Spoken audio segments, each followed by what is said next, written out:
imagina a seguinte cena, tipo, é um jantar de feriado, sabe? Com a família inteira reunida ao redor de uma mesa enorme. Aquela clássica confusão familiar. Exato. Só que o clima é de terror absoluto. Todo mundo tá gritando, a plenos pulmões, atirando objetos uns nos outros, quebrando pratos caros na parede da sala de jantar. É o caos absoluto e incontrolável instalado ali. Uma panela de pressão que, francamente, já passou do ponto de explosão há horas, né? Pois é, mas aí, no meio dessa hostilidade violenta, alguém te serve um prato daquela mesa. E de alguma forma inexplicável, a comida tem qualidade de 3 estrelas Michelin. Nossa. Absolutamente impecável, complexa, perfeita.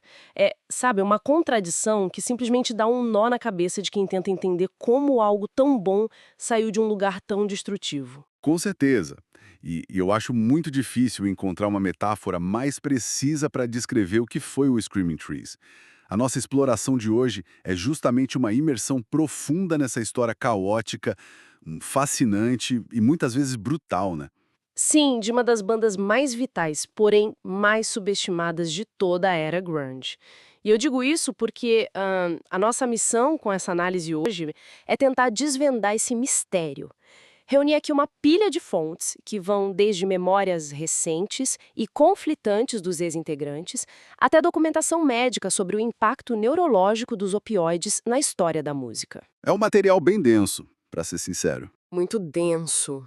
E a gente quer entender como é que uma genialidade musical imensa conseguiu não apenas existir, mas prosperar, tipo, no meio de dinâmicas internas tão venenosas e sob o peso esmagador do vício. Queremos entender a verdadeira engrenagem por trás de artistas que literalmente criaram beleza a partir do caos.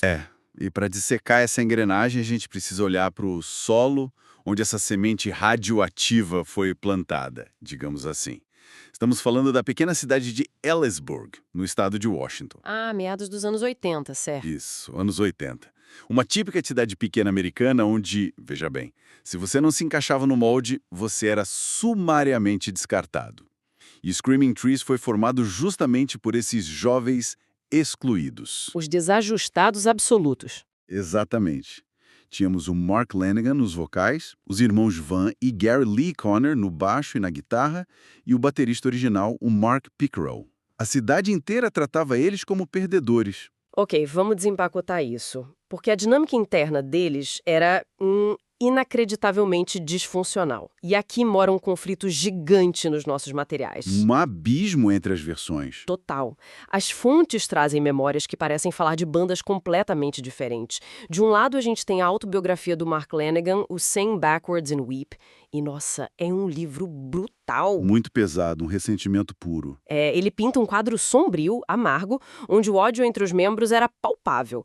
Do outro lado, temos um livro recente do Barrett Martin, o baterista que entrou nos anos 90, chamado The Greatest Band That Ever Wasn't.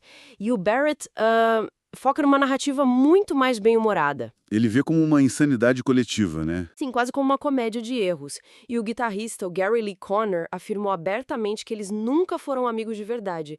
Se sentiam inimigos. O Lanegan até escreveu que passava o tempo contando os segundos para poder estrangular o Gary Lee. Caramba! É louco, né?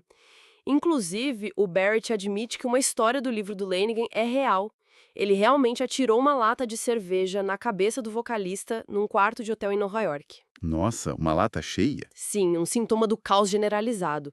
Como é que se compõe música com alguém que você quer, tipo, eliminar fisicamente da existência? Eu fico chocada. Mas sabe, isso exemplifica o clássico efeito Rashomon. A percepção da realidade altera completamente dependendo de quem conta a história e da química cerebral no momento. Faz sentido. A visão do Lanegan foi cimentada pela dor, né? Por um vício severo em heroína naqueles anos. Ele via o mundo através das lentes da dor.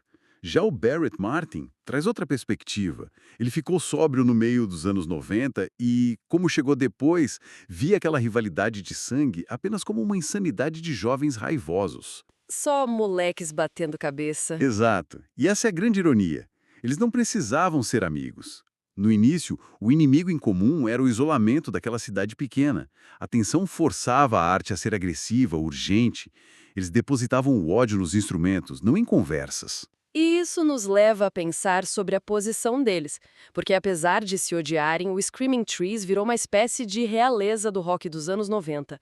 O papel do Lanegan no ecossistema de Seattle é muito vital. Sem dúvida, ele era uma figura central. Tem uma história nas fontes sobre um show do Nirvana na Biblioteca Pública de Ellensburg. Imagina a cena. O Nirvana tocando no meio de estantes de livros. Bem bizarro.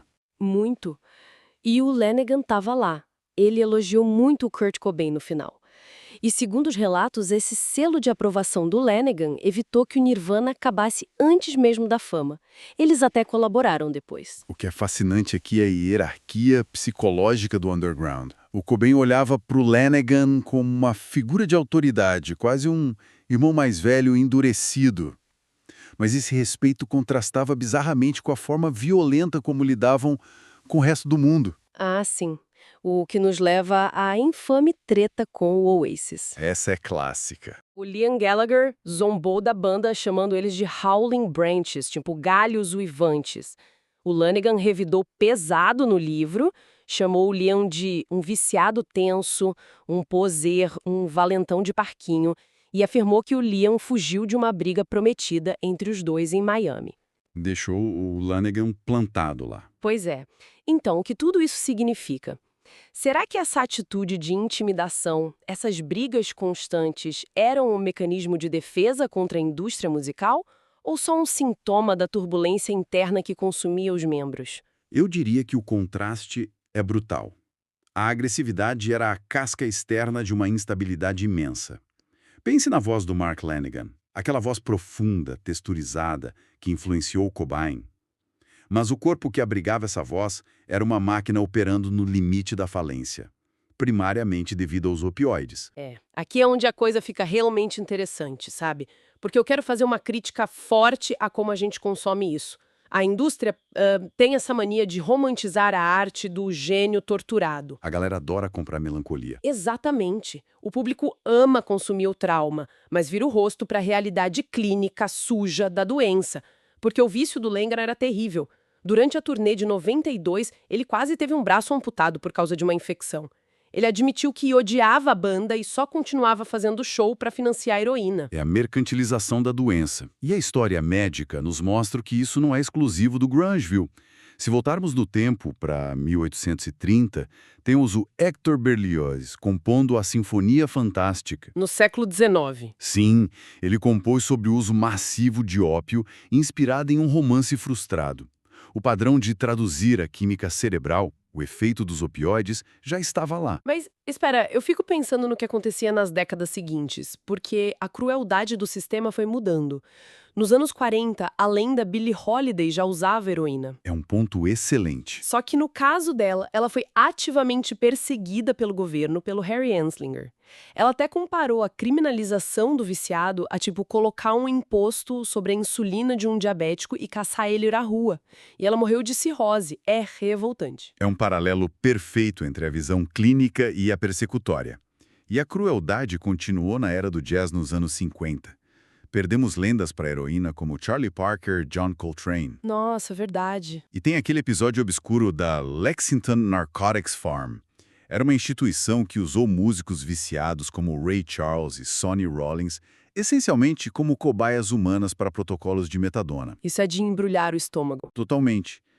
E como eles não podiam falar abertamente, os artistas começaram a traduzir isso na arte usando códigos. Descreviam o efeito como um sono profundo ou um destino sombrio. É um código de sobrevivência que foi passado pra frente, né? Chegou nas bandas alternativas dos anos 80. O Husker Du tem aquela música Pink Turns to Blue que fala abertamente sobre testemunhar uma overdose de heroína na cama. Então não era só rebeldia de palco. Definitivamente não. Era o sintoma de uma epidemia. O que me faz querer voltar pro Screaming Trees. Porque a teoria médica se manifestou fisicamente no palco bem no auge do sucesso deles. Para quem tá ouvindo e pensa por que ninguém parava o show, a biologia explica. Explica muito bem. Os sinais médicos de músicos sob efeito de opioides são claros. Aquele estado de calma assustadora, o creepy calm, perda de ritmo, atonalidade. Pálpebras pesadas também, né? Isso. E pupilas contraídas ao extremo. A droga destrói o refinamento motor.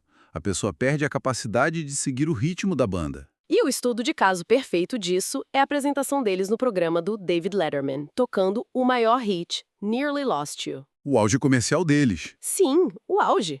Mas a banda tinha brigado na noite anterior, o Lanegan apareceu visivelmente intoxicado, com o olho roxo gigante que ele tentava esconder com o cabelo, ele entrava atrasado nos vocais repetidas vezes. E o detalhe dos bastidores é que eles precisaram de músicos profissionais de apoio tocando fora das câmeras, porque o baterista dele estava incapacitado. O caos total transmitido em rede nacional. E depois disso, após a morte do Kurt Cobain, o Lanegan afundou ainda mais, chegando a morar na rua, até a Courtney Love intervir para pagar uma clínica pelo MAP, um Musicians Assistance Program. E aí eu lanço uma provocação direta. Saber que a banda estava desmoronando física e quimicamente durante sua maior aparição na TV muda a forma como nossa audiência deve ouvir esse grande clássico do rock hoje em dia? Se conectarmos isso a um panorama maior, Uhum. a gente vê a ironia trágica do mercado musical. O pico do sucesso comercial de uma banda frequentemente colide com um momento de maior vulnerabilidade física e mental de seus criadores. A indústria empacota essa desintegração. O mercado monetiza a queda livre, sabe? O que deixa o final dessa jornada ainda mais doloroso. O Mark Lanegan faleceu recentemente, em 2022, aos 57 anos, e menos de um ano depois, em janeiro de 2023, o baixista Van Corner faleceu aos 55 anos. Foi um golpe duro para os fãs. Muito duro. O Van Corner teve pneumonia, lutou um ano contra complicações severas de Covid, coágulos de sangue, perdeu a mobilidade. E, poxa, eu tenho muita reverência pelo Van. Ele era o compositor de Nearly Lost You, o coração e a alma da banda. Um cara tímido que transformou a raiva de ser excluído em música incrível. Aquele que viu o som tocar na TV durante a posse do presidente Bill Clinton. Exato. Imagina um abismo emocional entre o jovem que tocou na posse presidencial e o homem que passou o último ano de vida imobilizado numa cama de hospital. É desolador. E o trágico é que a hostilidade entre os sobreviventes não foi resolvida. O Gary Lee Conner cortou relações em 2000, disse que a autobiografia do Lanegan era vingativa e que eles sempre foram inimigos, que só calharam de fazer ótima música juntos. Como conciliar isso, né? Isso levanta uma questão importante. A verdadeira essência da banda reside na memória bem-humorada e sóbria do baterista, na amargura do vocalista falecido ou no distanciamento frio do guitarrista? Eu acho que não tem uma resposta única. Não tem. A arte abraça todas essas contradições. E o grande ensinamento dessa nossa exploração é que a arte sublime não exige o sofrimento, mas frequentemente o sobrevive. A música dos Screaming Trees, tal qual o jazz dos anos 50, resiste muito além das falhas e tragédias dos humanos que a compuseram. Isso é lindo. A música fica. E eu quero deixar um pensamento provocativo final para a galera que está acompanhando a gente refletir. Porque a gente vive na era digital, né? Onde cada briga, cada trauma e ressentimento fica eternizado na internet. Será que as futuras gerações vão conseguir ouvir a música dessas bandas pelo que ela é? Ou o peso do legado digital de suas autodestruições e rivalidades fará com que a arte sempre fique em segundo plano? Uma reflexão bem pertinente para os nossos tempos. Fica aí a dúvida.